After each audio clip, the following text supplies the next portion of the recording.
What's up, everybody? Hey everybody. We are Gamers Guide. In this video, we will be going over the newest patch in Legion TD2. Let's get into it.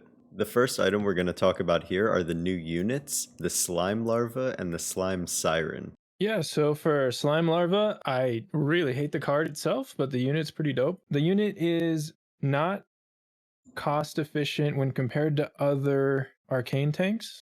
Other ones, especially like Green Devil, Gargoyle, have a lot more value to it for the gold you spend because Gargoyle specifically takes a little bit less damage because of its unique effect. But these guys, their main purpose isn't really tanking raw damage, but to lengthen the time. So if you use it in a split, Slime Larva is there to kind of just waste some additional time. It's not going to hold a position nearly as long as other arcane tanks, but it will give you probably an additional second or two compared to a comparative arcane tank. So has a purpose.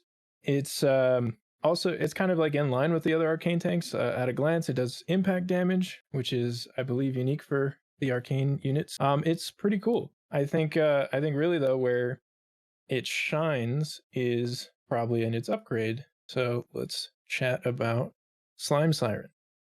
Slime Siren is the upgrade for Slime Larva. It costs 125 gold, so pretty cheap for an upgrade to a unit comparable to Green Devil. Slime Siren is where things get a little bit shooken up with how it works. When the Slime Larva dies, it drops a little baby slime, a mini slime, which I believe only has like 100 HP. It's only used, the mini slime's only use is just to waste a fraction of a second before targeting moves on and comes to your main part of your build. But with Slime Siren, as long as she builds up all of her mana bar, she will drop not the mini slimes, but she will drop two entire normal slime larvas. If the mana bar doesn't fill all the way, then she just drops one no matter what. So the gist behind using this unit is to have her in the split, but not die quickly, which is challenging because the upgrade doesn't handle the issue that the base unit has where cost of health for gold is lower than other arcane units. It will die pretty quickly, so it's going to take some positioning to line that up, build a bar, and then get a screen full of slimes so that you waste the most time possible and get max value. I honestly think it's a great unit, and as you were saying, the cheap tier 2 upgrade, it's only 125 gold. In your splits, if you have, a Fatalizer, Doppelganger, Priestess, some sort of really high DPS that you need to last for as long as possible, this is a great way to keep that going. Moving on to the new skins, we have Mecha Arctear first in line, and this is honestly my favorite skin I've seen in Legion yet. This looks sick, and I cannot wait. I'm gonna get it the second it drops.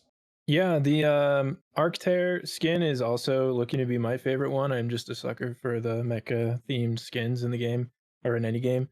So I'm really excited to see that in the game. The only problem I personally run into it is Arctear is probably literally the least used unit in the game for me.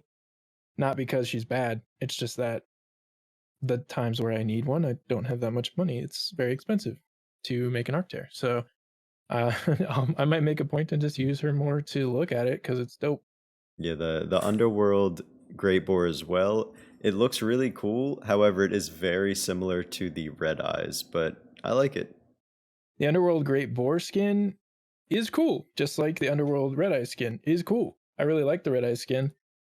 I think it's a little weird that we're getting a carbon copy of that skin for Great Boar, especially because in a recent patch they did something similar with Angler, Bounty Hunter, and Kingpin, and did definitely get some criticism for the way that feels to have to get three skins for one unit. So I mean, it's better to have it than not. At least you can have your Great Boar match your Red Eyes, but it is I'm really looking forward to seeing how much it costs. Really, if it's the same price, which I believe is 845 premium essence for the Red Eyes. If it's the same price, that's kind of an oof for me. But if it's any less than that, then I'll actually be pretty amped about this. All right, and moving into improvements and fixes, there's some major improvements to the game. You can now queue mercenaries with hotkeys, which is something I know for sure when I started I tried doing because it just kind of made intuitive sense. So if you're playing on a laptop, for example, using more hotkeys is very convenient. So this is just definitely an overall win. Very happy to see that. Bots have been updated in anticipation of the new campaign coming out shortly. So hopefully that means that AI controlled teammates will also behave a little bit better. Definitely good. For campaign, Shadowin and King Dan got overall buffed, which King Dan's already kind of rough, so that's unfortunate, but sure they had the reasons for it. Campaign's campaign anyway. It is what it is. A challenging thing is not bad. And then kind of like tucked away here, improved performance when wave starts. That could be pretty huge for late game. In ranked, sometimes it's a little bit laggy, but definitely in 4v4, once you get towards the later waves, the spawning in of units is kind of crazy.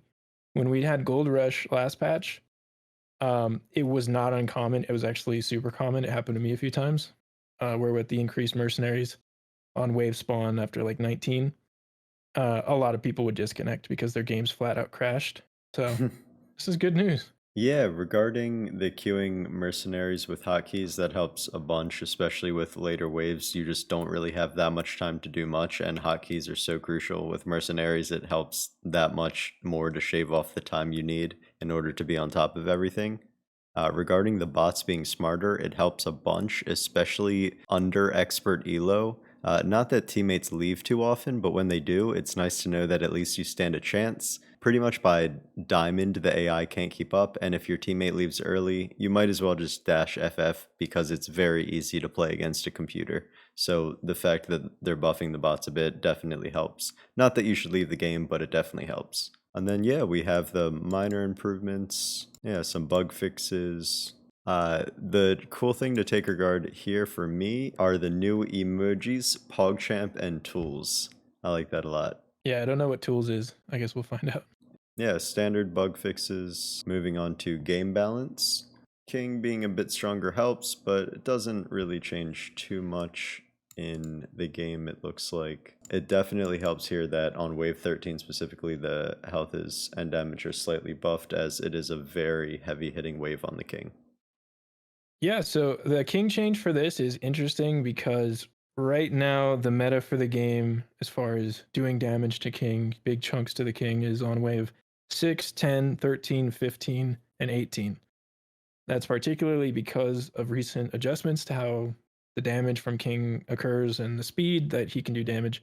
But also, there have been previous nerfs to Giant Slayer, which only affects boss waves, but is crucial to how much survivability King has on wave 10 and 15. I mean, in 20. And on a technicality, the main mob from wave 21, those are bosses. So King was stronger versus those as opposed to now. So those waves are particularly dangerous. If you didn't know that till now, try it out moving forward because that still stands for this patch coming up. Especially wave, well, I guess not especially wave 13 now, but for 15, most games can end there when you don't think they can. It's very strong. The king attack got upped by only 1%, so it's not going to like be a really noticeable thing to you, and it's only if you upgrade king attack. So I do recommend, if you're dying way sooner than you think makes sense, make a point to sneak in some king ups for king attack. That way you can actually get the value out of this change and survive a little bit longer. And next up, we have Legion spells. There were a slew of changes here, 3 ones that make a lot of sense with how things have been panning out, I think. First up is Hero. Damage and reduction, damage given and reduced for units in Hero Aura, down by 0.25%. Not a crazy nerf. You're not gonna feel like it got axed, and it was just overused. So this doesn't change much for units that really cranked on it, especially the gates. But it's a welcome change because some of the best compositions with Hero felt like you really had to adjust how you're playing the game to beat it. So makes sense. Yeah, I think honestly through all of these Legion spells, it's pretty standard. It makes sense for the game balance and Glacial Touch. As you mentioned last patch, it just makes sense that it just keeps getting nerfed. Yeah, for Glacial Touch, I think it was a little interesting because the notes always say like high win rate and pick rate for almost every change. This one says just high pick rate.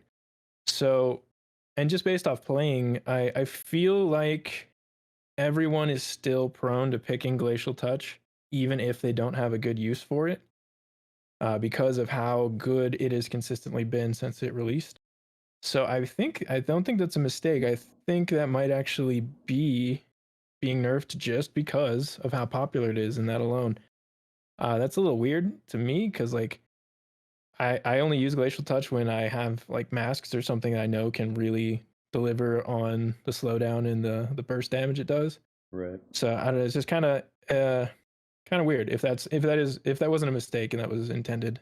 High pick rate alone is something I hope doesn't happen every patch. And then moving on to the last spell change here is Titan. This one's fantastic. Titan hasn't been crazy relevant or relevant at all in a very long time.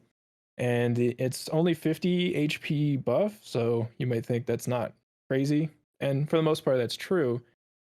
But Titan can really shine when you are using it not only for tank sponge, but for like synergies. So that additional 50 health when paired with healing, and or paired with like chieftains that increase it even further.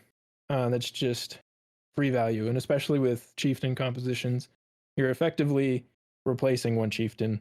So imagine you just gained 300-ish gold for nothing. So a buff to that is awesome. I know in it's not picked often in any of the games that I've played. If I pick it, I'm usually the only one because I have something relevant, not a popular one. So I'm really happy with that. Yeah, I don't really use Titan too much unless I have like a Phoenix or Azaria tank build, something to that effect, or maybe a super buffed bunk with Pilgrim, something to that effect. But yeah, I don't really use Titan that much. So these are, I don't know. I like my income. I like my cranking workers.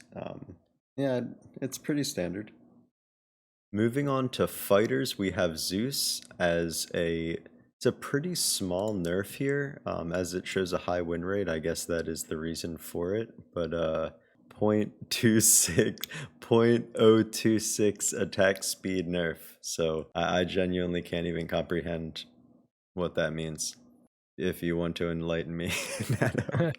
Yeah, so there are like two main points of this patch which are so confusing to the general player base that it's kind of sullied the whole patch, which is kind of crazy.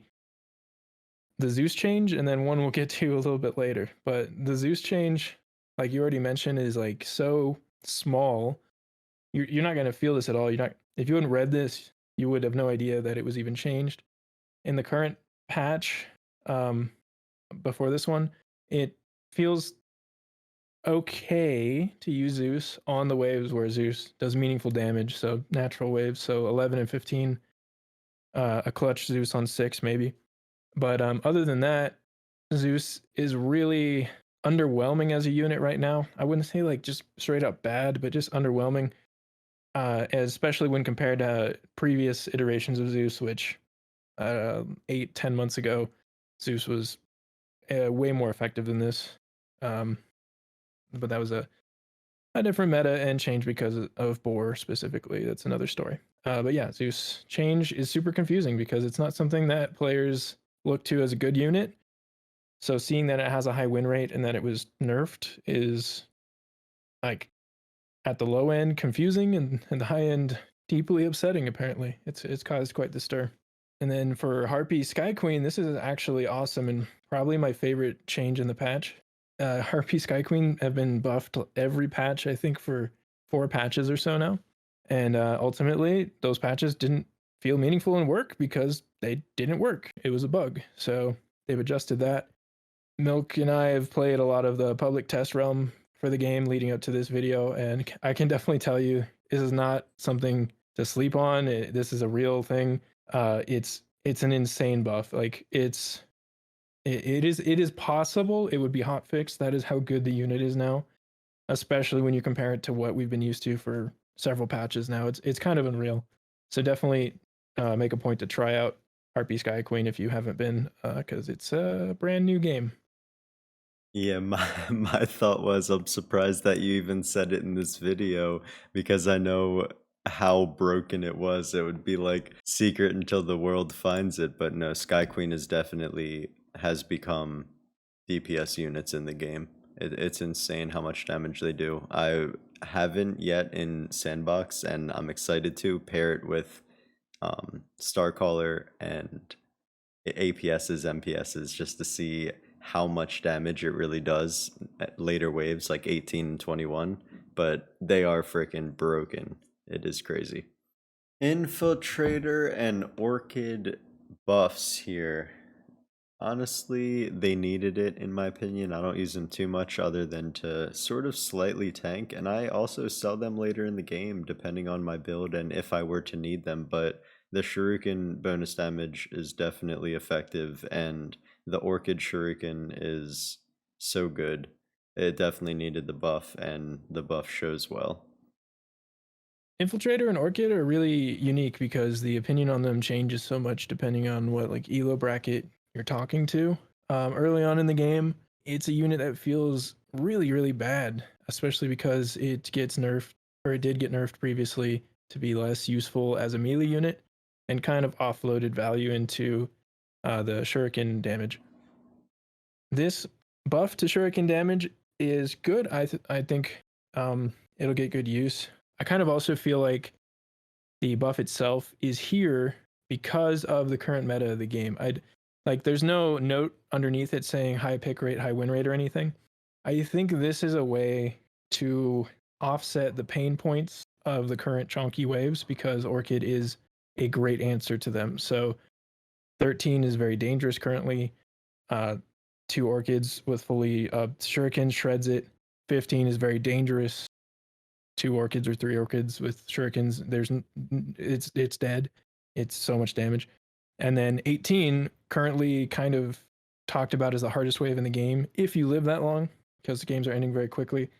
Um, if you're showing Orchids, that wave becomes very doable, more so than any other unit, including Hades. And like Orchids, because of how fast they attack, actually cut down that wave. So I feel like this change is like not based on player opinion or anything. I think this is a way to kind of alleviate the pain points of the meta waves without changing King further and without having overarching like adjustments to the waves themselves. Gateguard and Harb, they get a little bit more mana, which is good. It's already a really great opener, so it's interesting because typically people that use Gateguard a lot are in the opinion that it's already very good. It loses a lot of value late game, just basically any wave after 13. It's not going to really get you any value in the current state of it. This change doesn't really affect that. It's more of a getting doggos out for Gateguard early game than anything late game. So it'll make early waves for Gateguard more consistent. And especially I feel when you get like more than one on a board, you'll probably actually be able to perceive some value from this change. But I like it. How do you feel? Yeah, I agree. As an opener as well, let's say even going into wave 2, you obviously do need protection, but that extra increased mana regeneration, getting that extra dog out, it can definitely help hold the wave, if not just help destroy the wave. The Desert Pilgrim and Lost Chieftain buff, the attack speed is up by 0.02, as it shows a slightly low win rate and pick rate.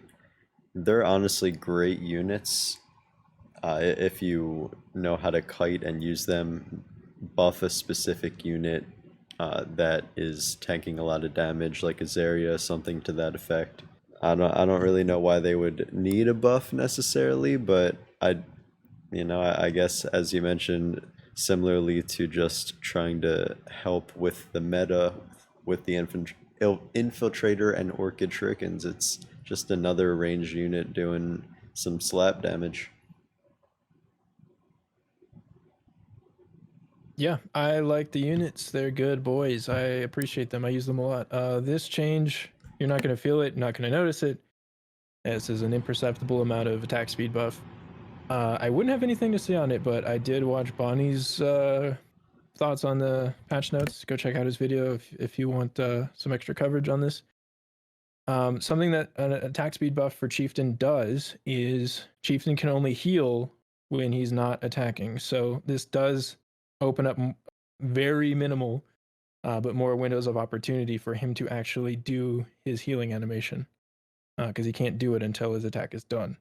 So I don't think this was intended to be like an actual attack speed boost, but more like increase the effectiveness of him actually healing in a reasonable manner of time when he has the mana available. Mudman nerf is weird. If it had stayed how it was after last patch, which I think was an axe of like 40 health, and now we're down 30 more, I could definitely live with that. I got used to it really quickly. It's like it definitely switched from don't open with it and just kind of use it for like reveal it on waves you're going to get sent on. Probably also harden it because you don't usually want to reveal it and not harden it. You just want to get all the value out of it in one surprise move. It was still good at that. That's kind of its role. It being nerfed again, really don't open with it, and then you're risking a lot more using him now. The 30 health may seem inconsequential, but it's like if you guess wrong, that 30 health is factored into his weakened state. So it's just gonna go down like paper mache at this point after the two nerfs it's had. That one is a little weird. I don't like that one. I've heard others not like that one. What are your thoughts? Yeah, I feel the same regarding that. I don't use Mudman too often unless it's on waves I need him. And yeah, pretty much to that effect. The golem to the same effect. That it's a pretty great tank unit, great to harden, has a lot of health, but the nerfs on Mudman and then yeah, the upgraded to golem, it is interesting to me, and it just makes me want to use them a little less. Yeah, to comment on Golem, that one I actually agree with. Playing more after the last nerf to Mudman, I figured maybe I'm just not utilizing Golem correctly, so I used it a lot more, and got thoughts from other players who think that it is too strong. So I can definitely understand this nerf now. It's effectively the Swiss Army knife of tanks because the health pool is huge, and then if you harden when you're actually in danger and you guess correctly, you're effectively having like an immaterial tank, worst case, because it's like, say, you harden on an impact wave, you're pretty much negating the impact damage. So you're just that neutral attack defense type. So it's it's never like bad to harden. And then if you were to harden for like a huge send on pierce damage, now you're dealing with like the most effective tank in the game. So it does open up some defensive strategies that don't normally exist. 50 health off of it with that amount of health pool is probably fine, and that makes more sense to me. I haven't done the quick maths on the percentage of health it lost, but I can tell you it's less than what Mudman lost. Mudman got a bigger chunk taken out of him, so less keen on that one. But Golem, yeah, all good. Grawl got another health nerf. Uh, the point here is to take value out of Grawl and really solidify that you are using Grawl to shift gold and sell him as soon as possible, because the longer he's on the board, the more dangerous it is for you. So there's less health there. And in turn, that was moved into King Claw, getting mana regeneration increased by 11%, which is crazy good for one patch. Like normally that would be spread out over multiple patches. So for the trade off of 20 HP for that kind of buff, I think that's incredible. King Claw is good, but very expensive. And then King Claw is like Exodia comp level good if you have disciples and steeds or something. Like it's kind of like feast or famine for the unit. But with this change, I feel like as a standalone unit, for the amount that you're spending on him, it's going to feel really great. So I'm really looking forward to it. Yeah, the Grarl is definitely not a great tank to have out on the board. As Netta mentioned, you just pretty much put him on to sell him or upgrade him as quickly as possible, if not upgrade that same wave. The King Claw mana regeneration is so good, and these tanks are incredible, especially getting into late game. Their AoE damage is amazing. Once you have a few of them, it's like imagine them around a Starcaller. They're just hilarious. They're great units, and I'm excited to see how this mana regeneration is in action. The Disciple here, the damage nerf by 2, it pretty standard, makes sense. It's a great unit. Pretty standard. It's a great unit. How do you feel about this?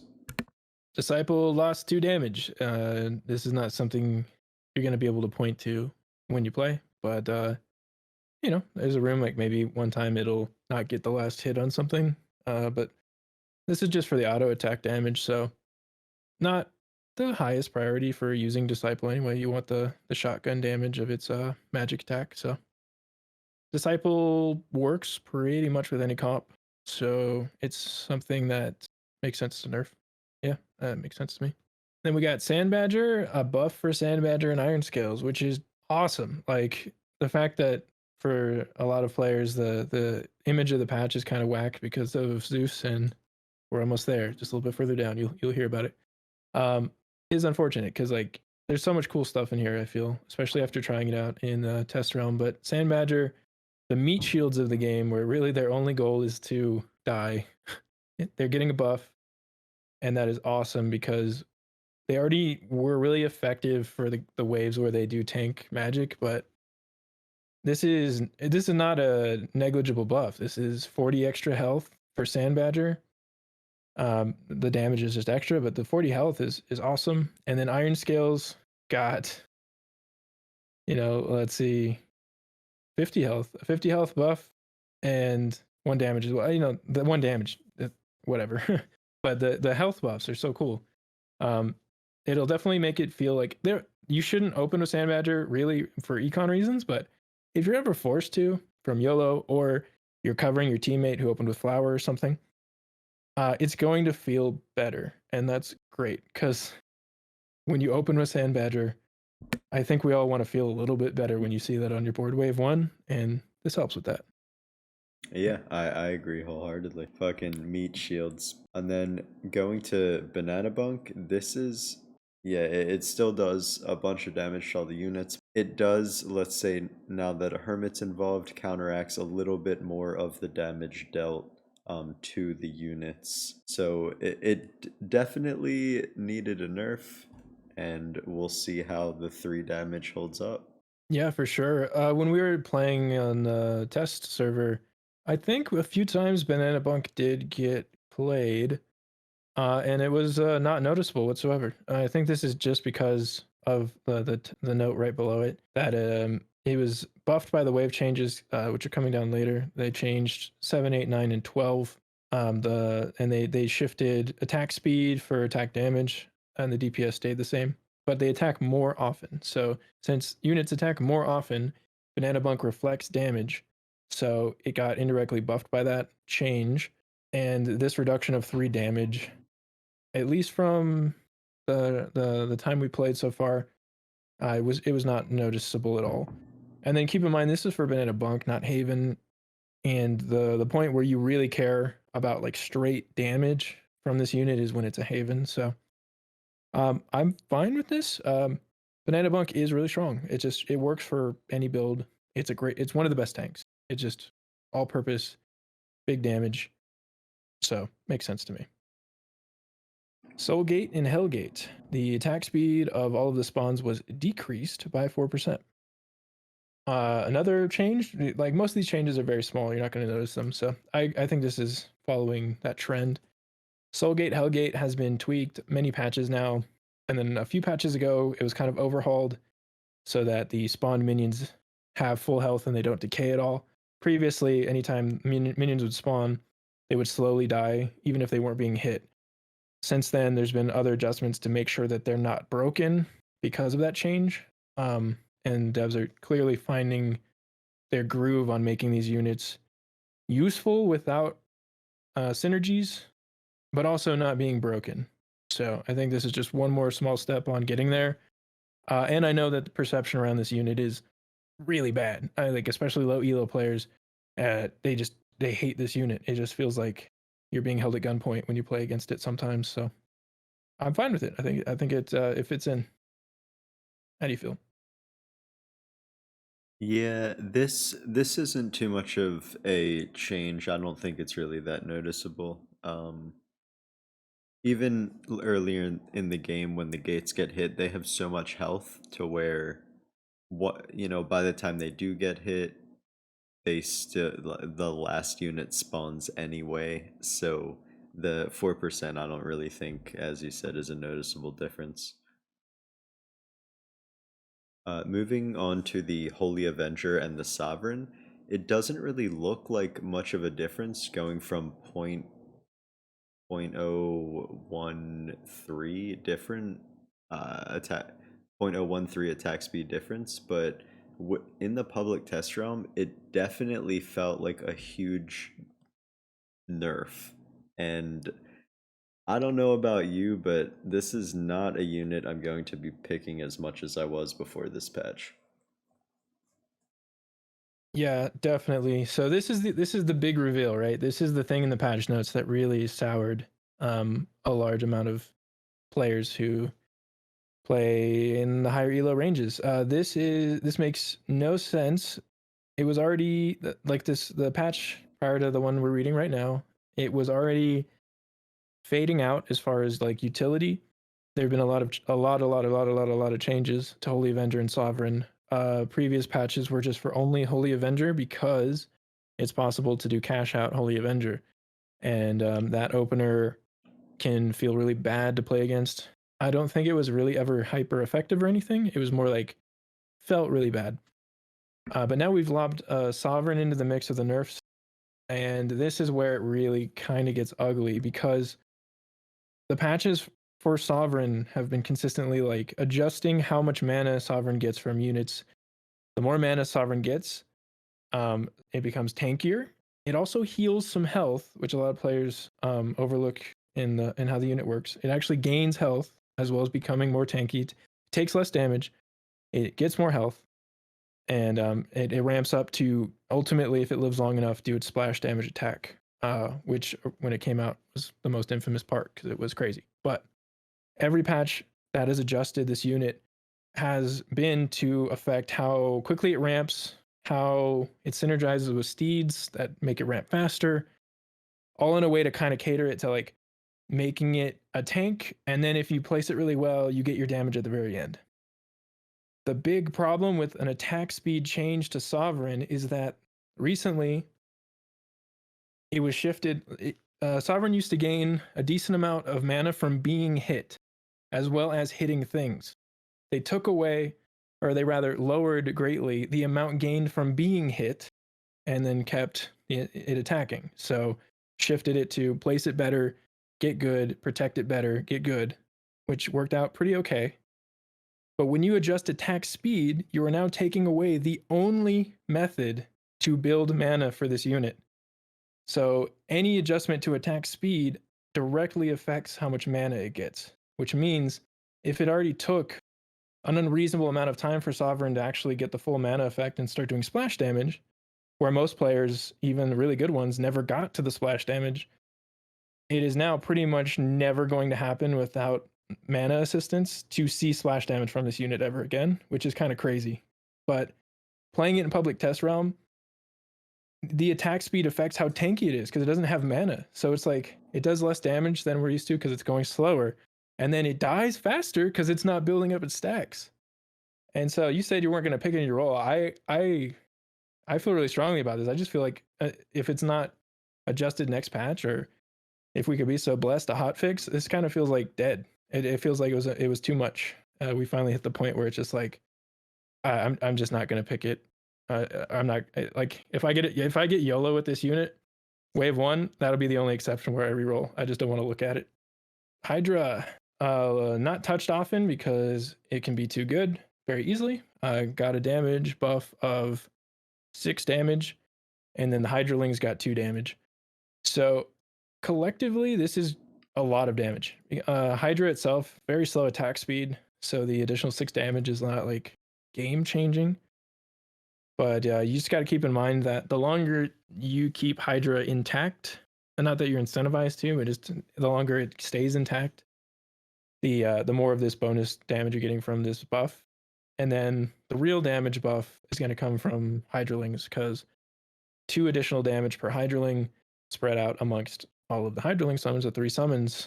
Those typically last a pretty decent amount of time. So like you take the extra pool of damage you're doing from base unit and the extra damage you're doing from Hydralings, this is gonna be more than it reads. So if you get a 2-stack Hydra, you're probably gonna feel pretty good about it, more so than usual, which I think is good. It balances out the risk of going for Hydra, especially early. Yeah, this is a great tank, and as you mentioned, it does attack slowly, so the damage buff helps a bunch, and not that it's exponential, but it definitely helps in clearing the waves. Chunky tank. This next portion is way more intensive than I thought it would be to the balance of the game with the mercenary buffs. The mercenaries here with the lizard damage, fiend health, dino health, cannoneer damage, and drake attack speed. These are all income mercenaries, and sent properly, they do they perform so well in the game. Now that they were buffed in the patch, especially dinos just feel absolutely broken. The lizards hit harder. If you have more than one lizard, you definitely see, even though it's only one damage, you can feel the difference in how much it does, especially with the health move and with the health of the dino. It's, you know, that these are two of five of the income units, and all of them feel so much stronger. So therefore, if you are income sending to break your person and you still are leaking them with sending these incomes and you're comfortable doing that, your gameplay just got really buffed. Yeah, for sure. This changes up the game more than you might think. It changes the hold thresholds for the early game. Not radically, but definitely you have to relearn or like intuitively tell if you can hold something or not, if you're expecting some income sends along the way. So it'll take some time to adjust to it. Um, Cracking out on the PTR like we did, I think we played in total like 40 games.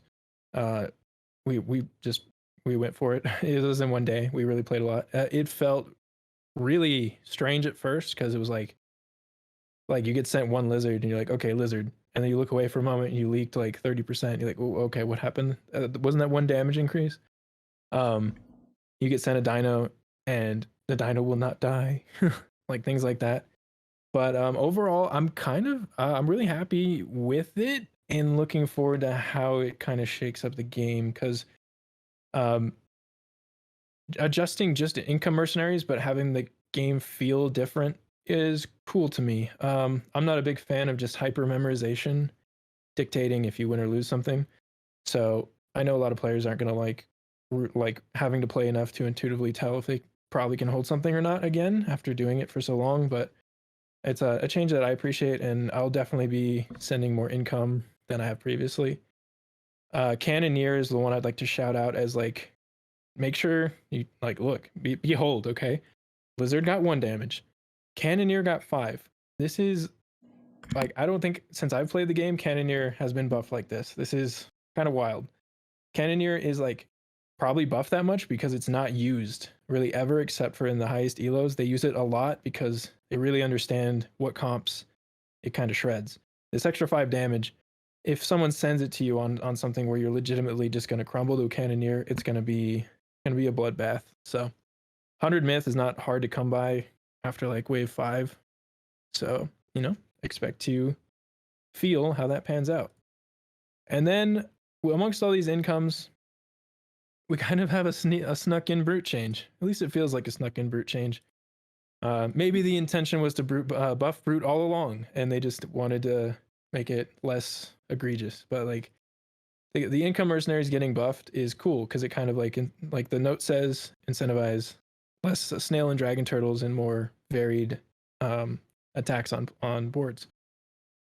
You would think then that buffing income is like okay, power mercenaries are already really good. They're fine. Well, here's brute. He got 10 more health and he got 1 more damage. So uh, especially early game, the best power mercenary bar none is chunkier and slappier. So this one didn't get a crazy amount of experience with it when we played, but like brute always feels strong. So it's like that more or less feels the same. But that it got buffed at all is really interesting.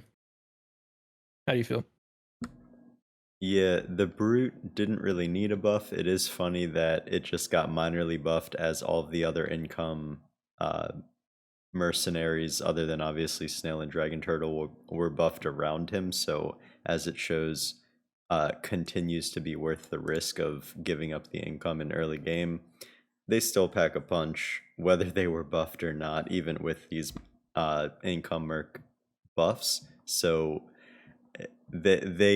I was sending quite a few brutes. However, in the public test rounds when we were playing, however, if you are able to get to a dino, that is kind of where, obviously it is 20 more myth, but that is kind of where, the dino buff outshines the brute a little bit, I think. So depending on what you're sending into or against, the dino is great, but yeah, the brute buff is a, it's cheeky. It's very cheeky. Moving to the pack leader nerf, uh, this unit's really good, and as it shows, it only really makes it weaker later game. It's just pretty much insinuating that if you do more power mercs instead of this aura, let's say to break them late game, maybe a little more worth sending those. But the pack leader is still a damage buff. It's still a great unit and a great choice.